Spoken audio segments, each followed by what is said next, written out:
Good evening, everybody. On behalf of Fellowship family, it's a pride privilege to extend you a warm welcome to this virtual academic program of Fellowship family.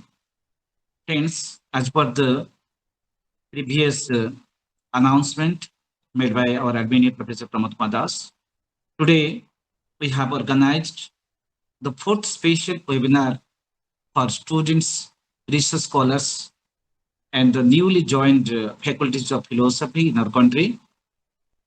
Our objective behind it to prepare the young scholars of philosophy to be the extempore speakers and to be the excellent teachers of philosophy so that they can inspire others for the reflective thinking and philosophical thinking. The young scholars, those have been invited today to this webinar, they are Ms. Ankita Padir, Mrs. Manorama Mohanty, Mr. Ravindra Pradhan, and Mr. Jagannath Maharana. I welcome all of them to this special webinar program. I would like to welcome our admin, Professor Pramod Kumar Das, and our moderator, Dr. K. Umdan Rao, to this Sunday webinar. With this, I also welcome our senior faculty member of our country, Professor Avinash, and others to this virtual Sunday webinar of this.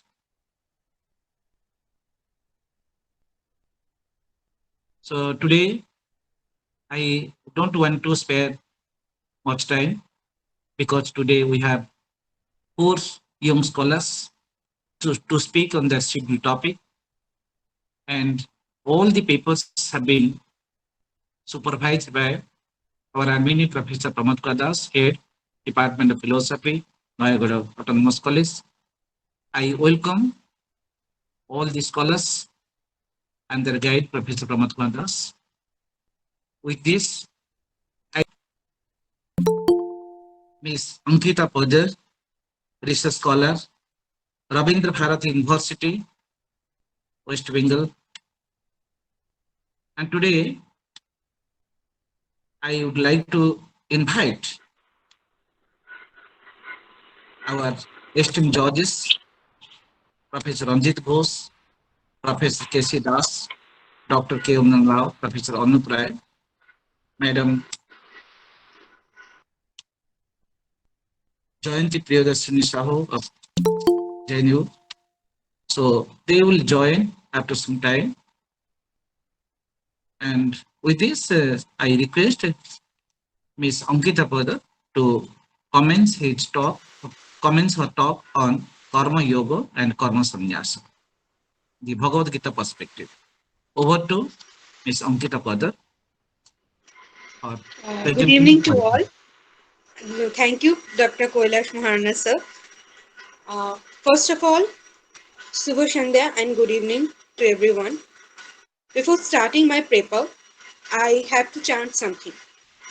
Karmanne vadikaraste ma phaleshu kadachana ma karmafal hetu bhurma te shanga hasta karmani. Bhagavad Gita, verse number 47. When Arjuna is divided and does not think that what he have to do or not, then at that situation, the Almighty Lord Krishna give the way to Arjuna, and that is Gita on the field of Kurukshetra, known as the Srimad Bhagavad Gita. Today, my topic is Karma Yoga and Karma Sannyasa, the Bhagavad Gita perspective, supervised by to the respected Pramod Kumar Das sir, myself Ankita, and I'm from West Bengal. With regarding respect to the all respected judges, professor, and to the all participants, I start my paper. Thank you. Our practical life is a life of action. Actions are performed in accordance with contextual reality. The context is the real situation we ever confront with while doing any action. One act must. But how to act is a question of skill or art of performing our assigned action. This is called in Bhagavad Gita as Yoga Karmeshu Kaushalya. The skill of performing an action is Karma Yoga. The skill is doing an action in the sense of duty and without the sense of agency. Doing an action with a sense of surrender before the divinity and without the sense of ego. Attachment to karma leads to bondage. Attachment to the results of karma leads to the greater bondage. Hence, one should be free from both the attachment of karma and the consequence thereof. This is known as renunciation in action. In our practical life, the spiritual sadhana should be practiced by all humans for attaining karma yoga. Here in this paper, one thing we shall discuss whether renunciation is action is better or the renunciation of action is better. In common parlance, it is discussed that renunciation in action is better than renunciation of action.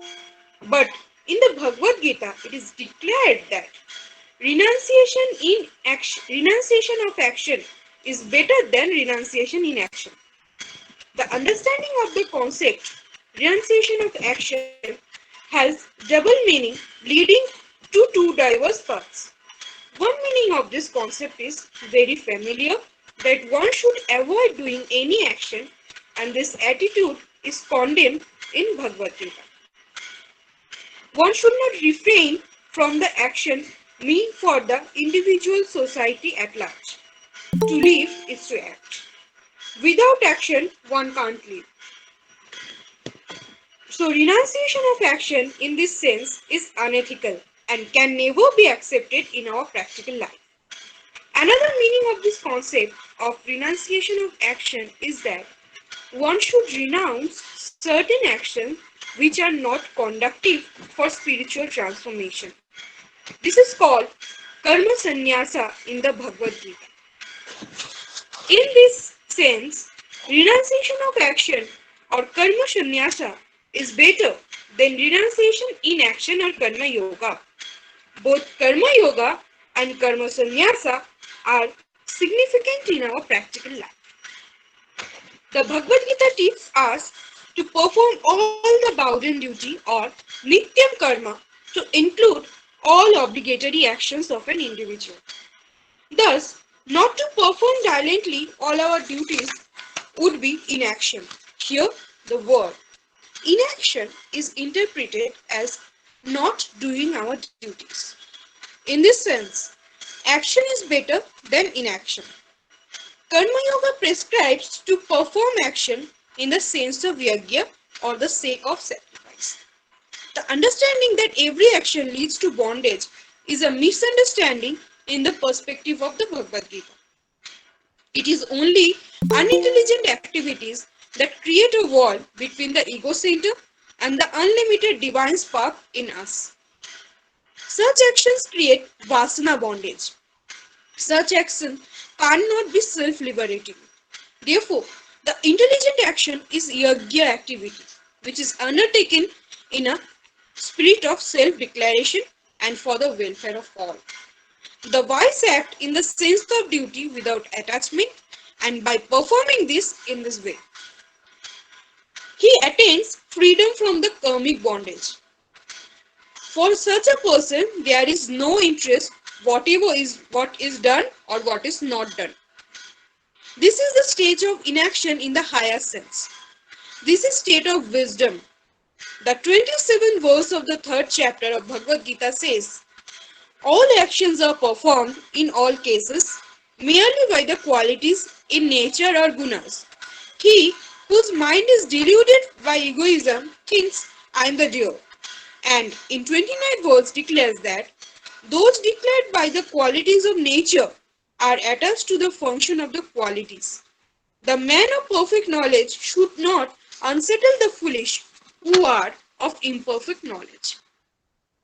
Karma Yoga teaches the skill of doing an action without the sense of agency and expectation of the consequences. Here, the doer thinks himself as a mere instrument and acts according to the will of the divine. Karma Yoga prescribes both the skill of action and the tranquil of intention. Yoga Karmeshu Kaushalyam and Samatyam Yoga Uchayate are two basic disciplines of Karma Yoga. Thus, Karma Yoga means the act of connecting the lower with the higher through a technique consisting of one's own self-evolution. Karma Sannyasa teaches the higher order of inaction. Inaction or akarma has been interpreted in two different senses. Some commentators interpret inaction as the state of actionlessness or the state of selfhood. Akarma or inaction can also be interpreted as the state of actionlessness. Sorry, my mistake. Akarma or inaction can also be interpreted to mean inactivity or the state of sattvic peace and joy. The agent can undergo two distinct experiences while doing an action. He may stop acting physically, but he is fully engaged in karma vasana in his mental and intelligent activity. On the other hand, he may be acting physically with full of alertness, but mentally and intellectually he may be unattached and be a simple observer. This is the state of inactivity or the sattvic state of peace and joy. Right action done with right intention for a selfless welfare of the society or community creates a sense of complete detachment and make the agent disinterested observer of all that is happening within and without him. When an individual detaches himself and observes his own activities, his action gets converted to the state of meditation. We cannot say that one is inactive as merely because he is kept quiet. On the other hand, we cannot say one is active when he is really involved in performing his duties. Such an individual who can thus stand constantly apart from himself or observe the activity in inactivity and complete inactivity even in the highest activity is called Atma Yukta. The capacity to observe oneself as an actor immediately redeems us from our selfless preoccupations with life's ever-changing incidents and accidents. Action is equivalent to inaction when it is done devoid of all desires and attachment. The 20th verse of 4th chapter of the Bhagavad Gita says, having abundant attachment to the fruits of action, ever content depending on nothing, he does not do anything, though engaged in actions. Renunciation of fruits of action does really mean to renounce our mental slavery and intellectual clinging to the expert's fruit. Our body, mind, and the intellect act in the worlds of diversity, but not the self. So, one who is established in the self or Atmanishtha, though he is engaged in action, cannot be said to do any action. Action is possessed by the awareness of the ego as the agent. Action is negated by the realization of the self. A self-realized sense activities do not touch him at all since he is not the actor. The actings only flow through him. Karma sannyasa is possible by the annihilation of ego and egocentric activities. The state of egolessness leads to the state of actionlessness. This is a psychic transformation of mind-centered knowledge. Dexterity in action is karma yoga, but complete renunciation of the karma vasana is karma sannyas. In karma sannyas, our senses are offered into the fire of self-control so that the senses get burnt up, contributing a greater freedom and joy in our inner life. Then we become capable of controlling our mind and enjoy the state of peace and joy, though we all are fully engaged in activities. Thank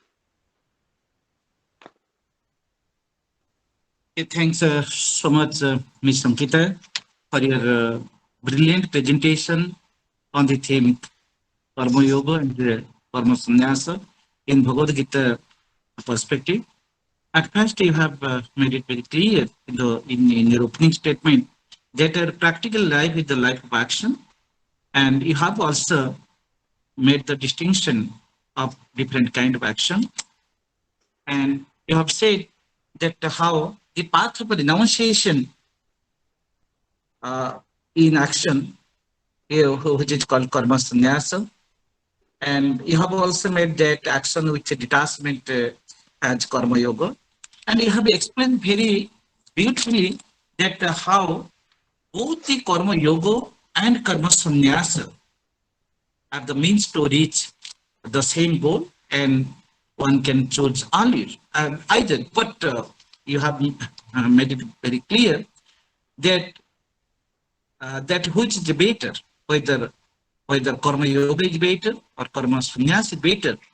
You have at last you have made it very clear by your brilliant observation and philosophical reflection that action which is negated by a relation of self is the better one. Thanks so much, Thank you, sir. Ms. Ankita. Now, your paper is open for discussion. May I request Professor Pramod Madas to carry on the direction. Over to Dr. Rao.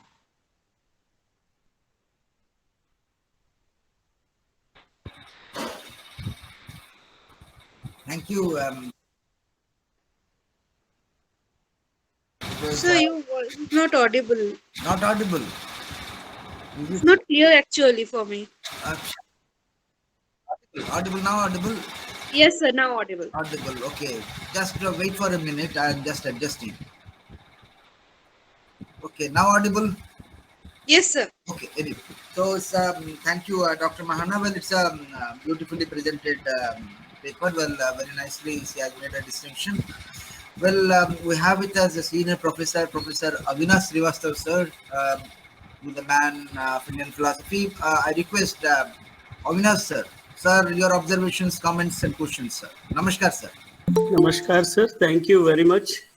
And good evening to everyone. It is a wonderful paper. She has presented the things in a very nice way.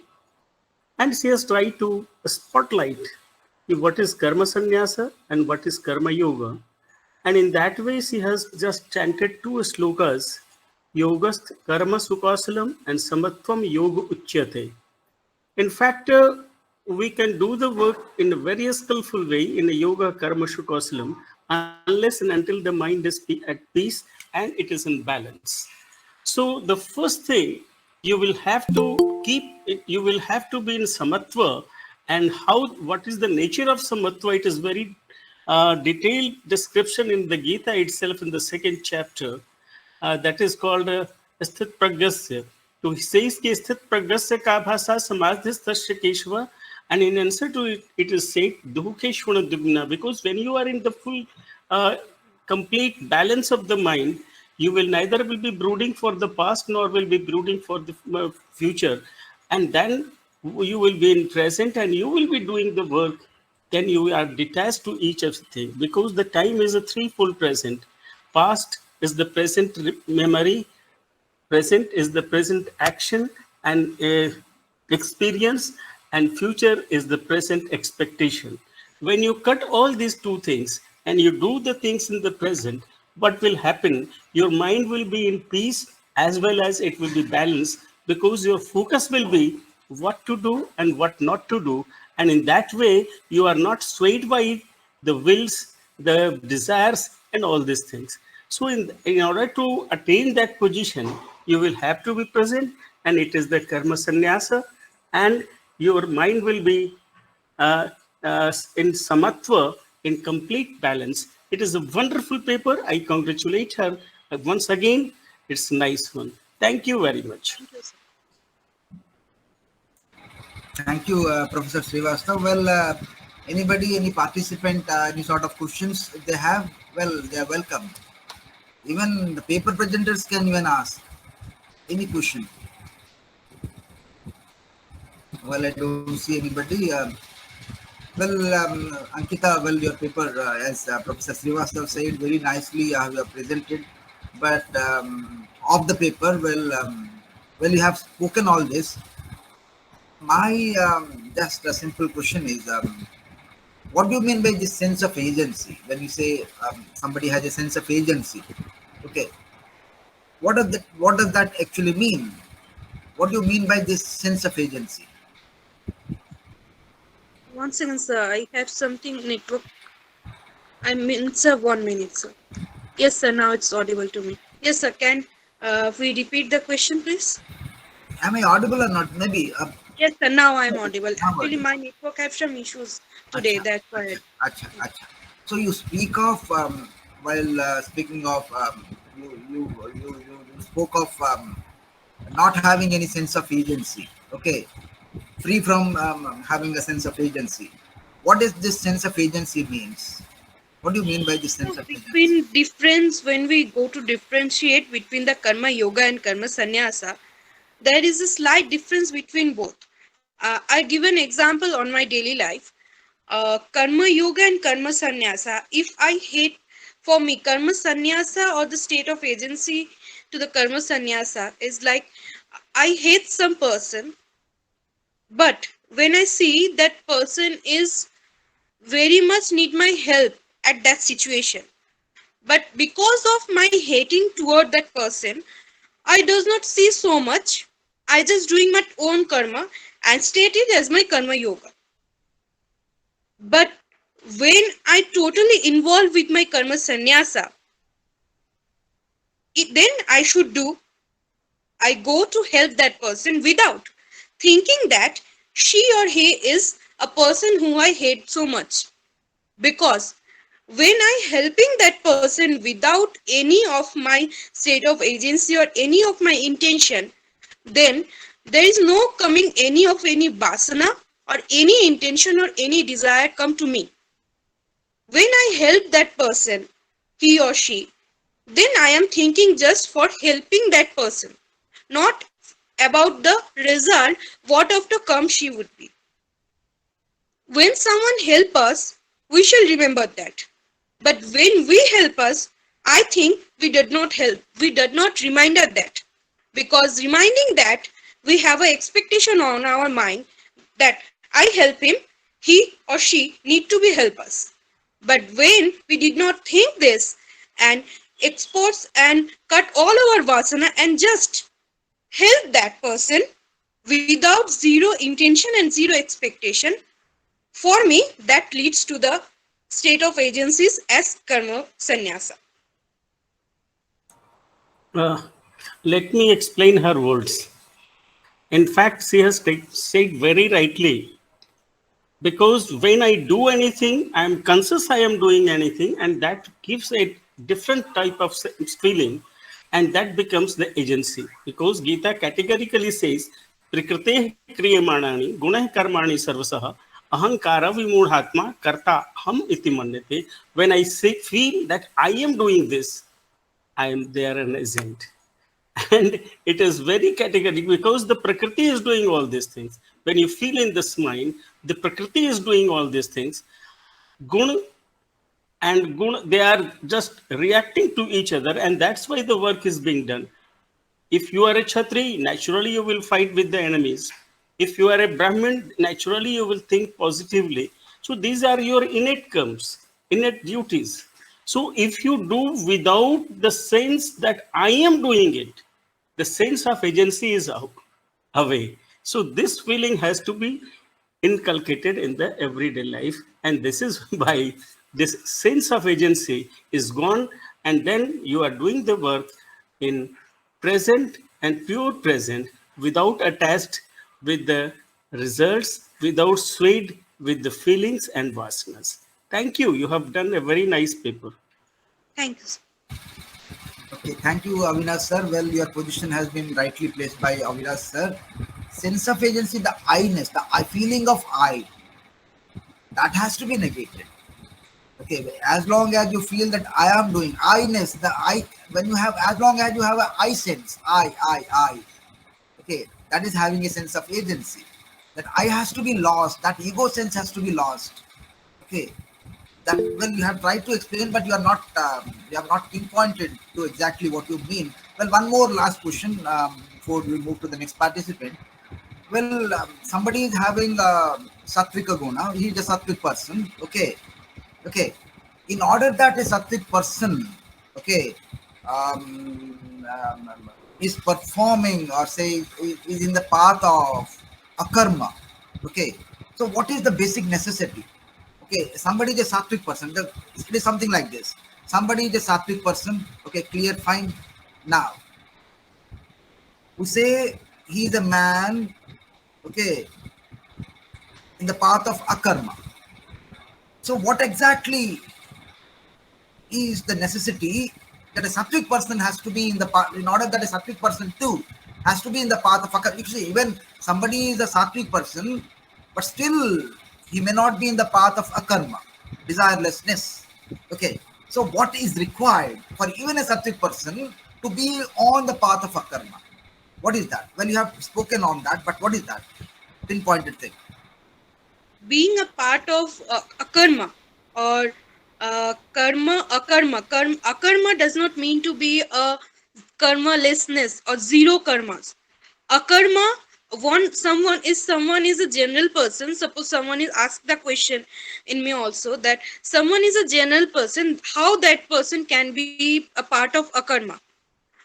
In our human body, there is a, in our daily life there is four purusharthas: dharma, artha, kam, moksha, and we all have six senses. By refreshing all our senses and divided all our senses and centric in one situation, like in Gita stated as sthita dhi muni ruchyate, or sthir dhi sthita pragya. By that state, when that person calm, keep quiet and thinking about the self, like Om Kem has said, that the I, self agency, when it deposits, that person need to think about, there is no I in the karma yoga. There is no I and no one is doing, I am doing this work. This is my presentation. This is my reward.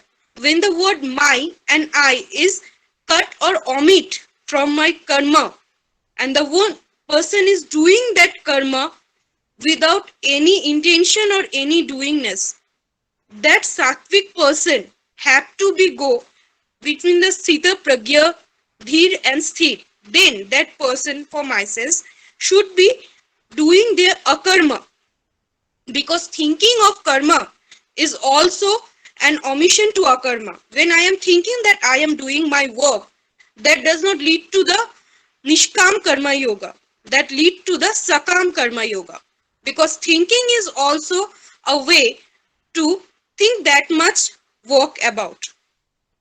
So for me, akarma means the desirelessness, and for being the desirelessness, one person have to be vasana-heen. When we omit our vasana, we will be omit our all bondage, and then we should cut off it, and then we can join our akarma. Okay, Ankita, well, overall your explanation do suggest that, but I wanted a pinpointed question answer. So one word answer is the sense of detachment. One word would suffice: detachment. Right action plus detachment is akarma. Okay. Well, you have spoken on this. Okay. Okay. But in order to be objective, in order to be pinpointed, so agencylessness, okay, and that agencylessness comes with this detachment. Now you are there as a performer, you are there, action is there, but there is a total detachment. Okay, so that will lead to, okay, well, you have said that well, but just I was seeking a one word answer to this. Well, you have explained, you have made a detailed explanation to that. Well, anyway, thank you. Over to Dr. Kailash Mahana sir. Well, Okay. with Pramod sir. Well, we'll move to the admin, Pramod sir. Well, a few words on this. Das, Professor Pramod Kumar Das. Well, a few words on this. Thank you, Dr. Rao. Thank you, Ankita, for your wonderful presentation and very beautiful understanding about the distinction between Karma Yoga and Karma Sanyasa, when we are discussing about the agency, um, we shall just understand that there should not be any superimposition. If there is superimposition in knowledge, then that is adhyasa, that leads to maya. Similarly, whenever we are doing any action, there should not be the superimposition of ego. If that ego is superimposed on your action, that creates agency. Sense of agency means sense of ego, that I am doing. That is a superimposition, and that superimposition is due to ignorance. So, in what happens in karma sannyasa, it is the complete annihilation of karma vasana. As Buddha said, nirbana. Bana means fire. Nirbana means there is no fire. There is no seed of desire. It is lost. So no vasana. If there is vasana, that leads to desire. If there is desire, that leads to karma. So karma sannyasa does not mean that it is the renunciation of action in the sense that you will leave this world and become a sannyasi and you will not do your duty. That is not karma sannyasa. Karma sannyasa means you will not generate any desire in you because you have annihilated the very vasana. The vasana means the very long vasana of the long past. Lives after lives we have vasana. That means whenever we are doing something, that action is nothing but vasana prompted action. Vasana prompted action. That means superimposition of vasana. That should be annihilated. That is karma sannyasa. Karma yoga means you accept a karma as a duty, but you have to do it in the proper way. That proper way is niskama.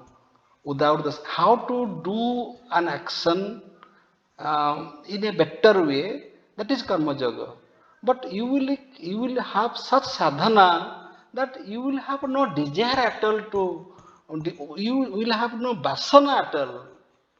Okay, that is the higher state of that is the higher state of perfection that we call karma sannyasa. That is discussed in fourth chapter after karma yoga. Thank you. I really appreciate the presentation of and very beautifully Abhinash Srivastav ji explained. I am grateful to him. Thank you. Okay, Dr. Okay, Dr. Das. Hello. Yes, Pramod. yes, sir. Okay, Pramod sir. Actually, in our practical life, is it possible to be free from the vasana or to be free from the sense of agency? Because when I am thinking of serving others, when I am conscious of doing something, even if when I am conscious of presenting a particular paper in a forum or in the webinar, then the sense of agency was, then how it be totally negated? Can it be omitted? Then I think perhaps it is not practically possible because in a practical when we ask when we overcome the practical life, when we have the sense of transcendence, then I think we can be free from all kinds of passion. We can have the perfection yoga and we can have the renunciation in action. What's your observation? Yes, sir. It is possible in this practical life because the practical life is the only life. You have to play all the roles here. So the practical life is the only life available to you. So you can't have a second life. So that everything is possible in this practical life, and that is called spiritual sadhana. Number one. Number two. what is the meaning of sannyasa? How it can be practiced? Just I am giving an example. You are a mature person. You are a father. Um, Now you observe your son. Your son has some desires, some vasanas that you don't have because you have crossed it, you have lived it, and you observe such vasana that dominates a child. A child is satisfied with the vasana of a doll, but you don't have that vasana. You take doll as a doll, but the child takes the doll very seriously because the child has that vasana. So as we are grown up, as we are mature in spiritual sadhana, naturally we culture and we groom ourselves and we control our vasana. Many vasanas should be annihilated. Therefore, there are different ashrams. Suppose brahmacharya ashram, then grahastha, then vanaprastha. What does it mean? Every asrama has a time of involvement, but at another time you have to take sannyasa out of it. That means the grahastha vasana should not be there at a particular age. When your son is married, you, your stature should be something different. Your image should be something different because you are the father-in-law.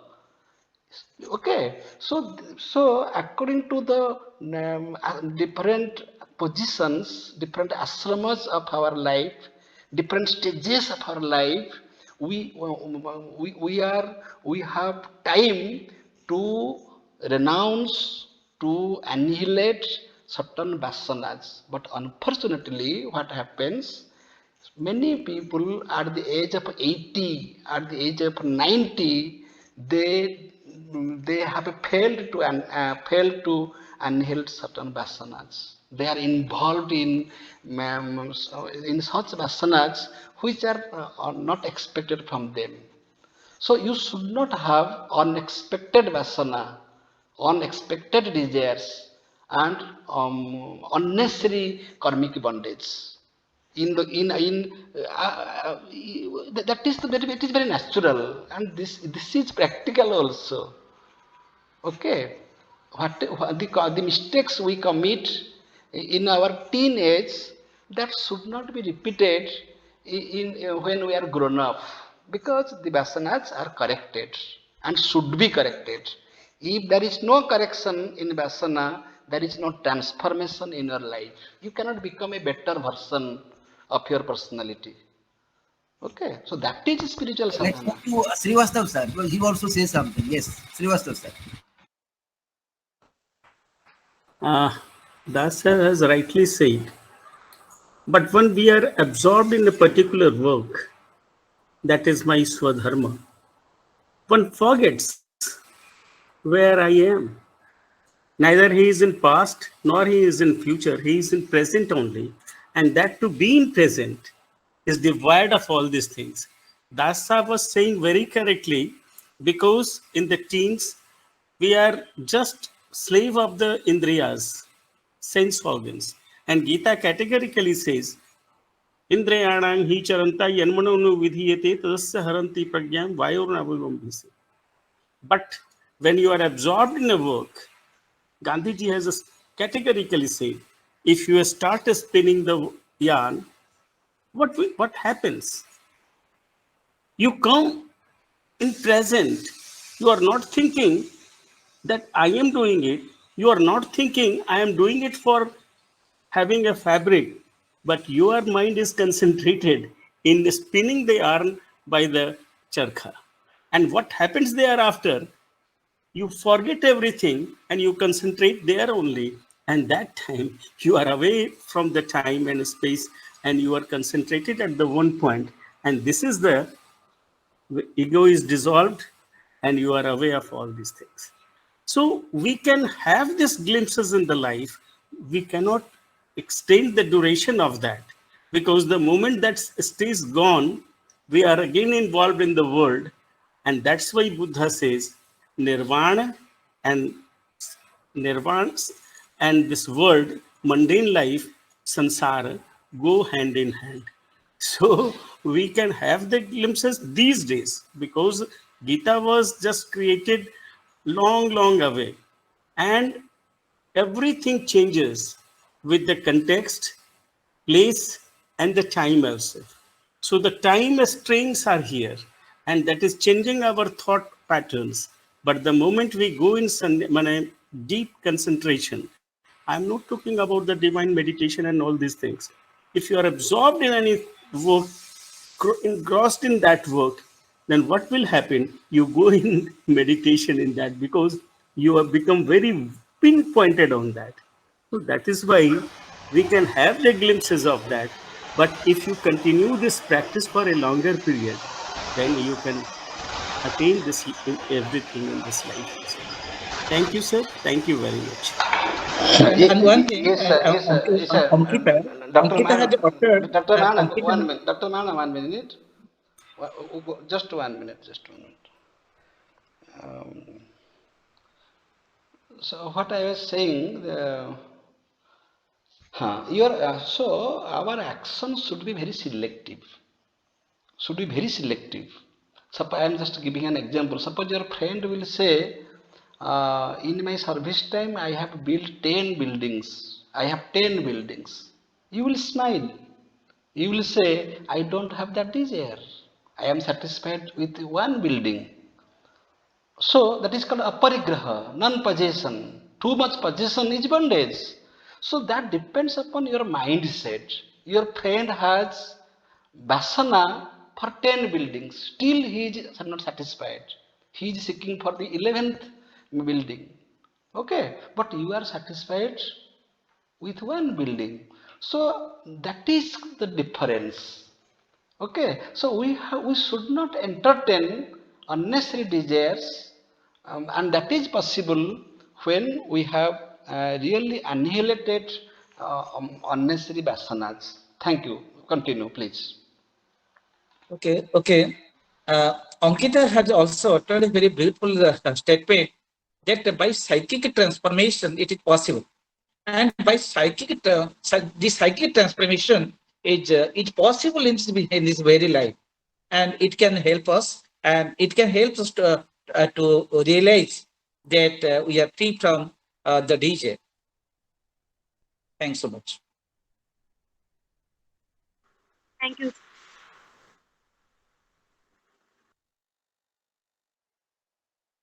Okay.